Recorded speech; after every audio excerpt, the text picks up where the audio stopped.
The story of Bengaluru's growth into a cosmopolitan, multi-ethnic and multilingual city is one for the books.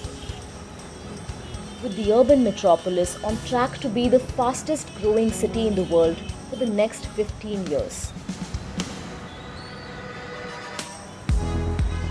An employment boom that began in the 80s and 90s paved the way for its speedy development into an industrial hub and a global tech top dog.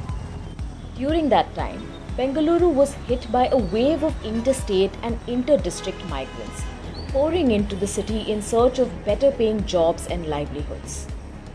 Today it is home to the second largest migrant population in India. But for many such hopefuls, the dream of a comfortable life in a big city is short-lived.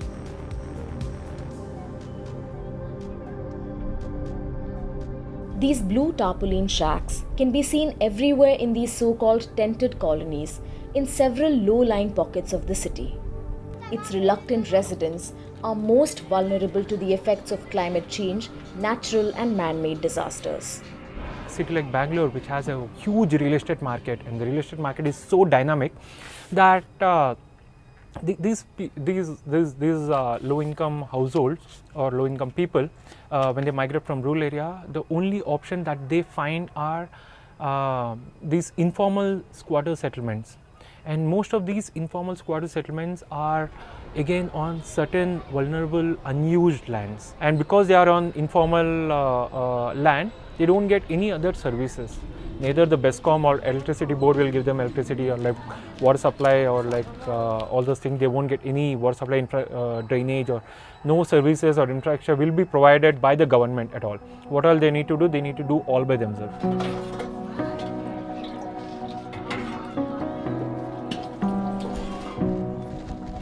Unable to practice agriculture or find a job in their village, Sharanamma and her husband moved to Bengaluru from the state's Gulbarga district 20 years ago.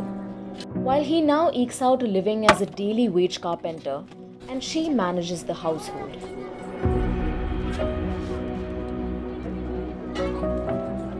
This is far from the life that they had pictured for themselves.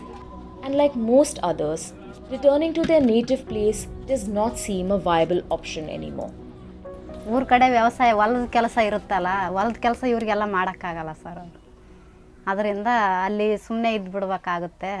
ಹಾಗೆ ಊರ ಕಡೆ ಸಾಲನೂ ಇದೆ, ನಮ್ಮದೇನು ಜಾಸ್ತಿ ಜಮೀನಿಲ್ಲ, ಹಾಗಾಗಿ ತೊಂದರೆ ಆಗುತ್ತೆ ಅಂದ್ಬಿಟ್ಟು ಇಲ್ಲಿಗೆ ಬಂದಿದ್ವಿ. ಇಲ್ಲಿ ಬಾತ್ರೂಮ್ ಕಷ್ಟ ಇದೆ ಸರ್, ನೀರಿಂದು ಕಷ್ಟ ಇದೆ, ಈ ಜಾಗದೂ ತೊಂದರೆ ಇದೆ, ಮಲ್ಕೊಳ್ಳೋಕ್ಕೆ ಎದ್ದೇಳೋಕ್ಕೆ. ಮಕ್ಕಳನ್ನ ದೊಡ್ಡವರಾದ್ರೆ ಅಂದ್ಬಿಟ್ಟು ಚೇಂಜ್ ಮಾಡಿದ್ದಾರೆ.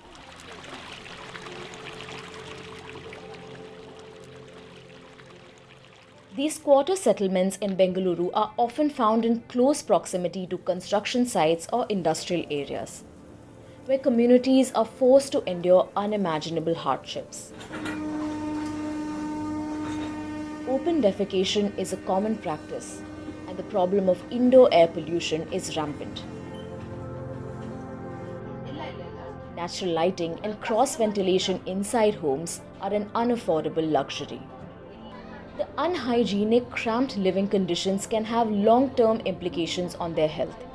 But typically in such a situation, it is women like Sharanamma who bear the brunt of the problem. The women are confined to these communities and they do not have the ability to move beyond their communities. The fundamental problem starts from the fact that they have no access to a wage, and even these wages are basic wages, and the men typically don't contribute towards anything in the family, so the women take up small jobs around the place to provide for the family. Now, the moment the access to resources is so low, then their access to any product that can help improve their living conditions is also very low. With a single-minded focus and determination to break the cycle of intergenerational poverty, Lakshmi decided to take up a second job in addition to working as a domestic help.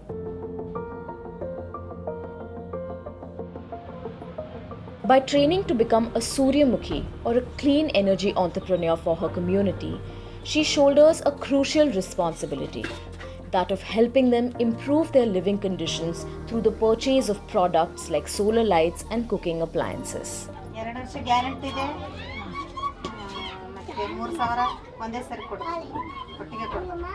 ಅವ್ರಿಗೆ ಹೆಂಗೆ ತಿಳಿಸ್ತೀನಿ ಅಂದರೆ, ಈಗ first ಅವರಾದರೆ ಮುಂಚೆಯಿಂದ ಈಗ 18 ವರ್ಷ ಇರೋರಾದರೆ, ಈಗ ನಾನು ಮುಂಚೆಯಿಂದ ನನಗೆ ಕೆಲವ್ರಿಗೆ ಗೊತ್ತಿದ್ದೀನಿ. ಈಗ ಫಸ್ಟಿಂದ ಈಗ ಹೊಸ್ದಾಗಿ ಬಂದ್ರಂದರೆ, ಈಗ ಕೆಲವರು ತುಂಬ ಜನ ಹೊಸ್ದಾಗಿ ಬರ್ತಾರೆ. ಅವರಿಗೆ ಪಕ್ಕದಲ್ಲಿ ಹೇಳಿರ್ತಾರೆ, ಈ ಥರ ಲಕ್ಷ್ಮಿ ಅವ್ರು ಬರ್ತಾರೆ, ಸೋಲಾರ್ ಸೇಲ್ ಮಾಡ್ತಾರೆ, ಕುಕ್ಕರ್ ಸೇಲ್ ಮಾಡ್ತಾರೆ, ಆಮೇಲೆ ಪ್ಯಾಡ್ಸು ಸೇಲ್ ಮಾಡ್ತಾರೆ, ಈ ಥರ ಇದೆ, ನಿಮ್ಗೆ ಬೇಕಿದ್ದರೆ ಹೇಳಿ, ಅವ್ರಿಗೆ ಹೇಳಿದರೆ ತಂದು ಕೊಡ್ತಾರೆ ಅಂತ ಅವ್ರ ಪಕ್ಕದ ಮನೆಯವ್ರು ಹೇಳಿರ್ತಾರೆ. ಈಗ ಕ್ಯಾಂಡಿಲ್ ತೊಗೊಂಬರ್ತಾರೆ ಸರ್. ಒಂದು ನೈಟಲ್ಲಿ 5 ಕ್ಯಾಂಡಿಲ್ ಬೇಕು. 5 ಅಂದರೆ 5 ರೂಪಾಯಿಗೊಂದು, ಅದೆಷ್ಟು 25 ರೂಪಾಯಿ ಆಗುತ್ತೆ ಸರ್. ಆವಾಗೆಲ್ಲ ಸೀಮೆಣ್ಣೆ ಸಿಗ್ತಿತ್ತು, ಇವಾಗ ಸೀಮೆಣ್ಣೆ ಸಿಗೋದೇ ಇಲ್ಲ. ಎಷ್ಟು ದುಡ್ಡು ಕೊಡ್ತೀನಿ ಅಂದ್ರೂ ಸಿಗಲ್ಲ. 150 ರೂಪಾಯಿಗೆ 1 ಲೀಟ್ರ್ ಆಗಿದೆ. ಇವಾಗ ಅದನ್ನು ತಂದು ಯಾರು ದೀಪ ಉರ್ವೋದೂ ಇಲ್ಲ. With the additional income earned by Lakshmi being a Suryamukhi, her family has been able to take the first, most significant step out of poverty. They were able to move out of the tarpaulin shack and into a pakka home. ಮಕ್ಕಳಿಗೆ ತುಂಬ ಕಷ್ಟ ಇತ್ತು. ಆಮೇಲೆ ಚಿಕ್ಕ ಮಕ್ಕಳು ladies 2 ಹೆಣ್ಮಕ್ಳಿದೆ. ಬೆಳಗ್ಗೆ 5 ಗಂಟೆನಲ್ಲಿ ಸ್ನಾನ ಮಾಡ್ಕೊಳ್ಳಿ ಅಂತ ಹೇಳ್ತಿದ್ದೀವಿ, ನಾವು ಅಷ್ಟೇ ಮಾಡ್ತಿದ್ದೀವಿ. ಇವಾಗ ಏನಿಲ್ಲ, ಎಷ್ಟು ಗಂಟೆಗಾದರೆ ಎದ್ದಳ್ಳಿ, ಎಷ್ಟು ಗಂಟೆಗಾದರೆ ಬಿಡಲಿ, ಇದು ನಮ್ಮ ಇಷ್ಟ ಆಗ್ಬಿಟ್ಟೈತೆ. ಅಲ್ಲ, ನಮ್ಮ ಬೆಲ್ಲಿ ಈ ಥರ FM ಲೈಟು ಹೊಸ್ದಾಗಿ ಬಂದದ. ಯಾರನ್ನ ಲೈಟ್ ಬೇಕಿರ ಅವ್ರಿಗೆ ಹೇಳ್ರಿ, FM ಬರುತ್ತೆ, ಲೈಟ್ ಬರ್ತದೆ, ಮೊಬೈಲ್ ಚಾರ್ಜ್ ಬರುತ್ತೆ. ಶಾಣಮ್ಮ, ಇದು 2,500 ಯಾರಿಗಾನ ಬೇಕಂದ್ರೆ ಹೇಳು. The idea to aid low-income migrants and other hard-to-reach families who live on less than $2 a day came from Pollinate Group, a social enterprise working to address gender equality, climate change, and poverty elevation.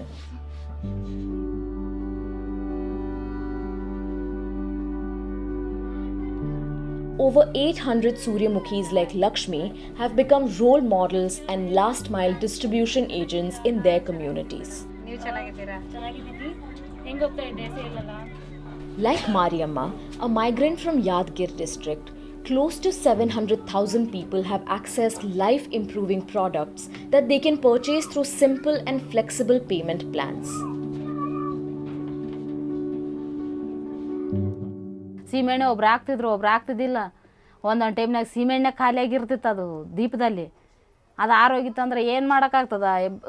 Battery, mobile ಬ್ಯಾಟ್ರಿನೇ ಇದ್ದಿದ್ದಿಲ್ಲ ಅವಾಗ. ಹಂಗೆ ಬೆಳಕಿಗೆ ಒಲೆ ಮುಂದೆ ಹಚ್ಕೊಂಡು ಹಂಗೆ ಅನ್ನ ಸಾರು ಮಾಡ್ಕೊಂಡು ಹಂಗೆ ಓದ್ತಿದ್ವಿ. ಇದು ಸೋಲಾರ್ ಬಂದಮೇಲೆ ಲೈಟ್ ಥರ ನಮಗೆ, ನಮ್ಮ ಜೀವನನೇ ಬೆಳಕಿಗೆ ತಂದಂಗೆ ಸೋಲಾರ್ಲಿಂತ.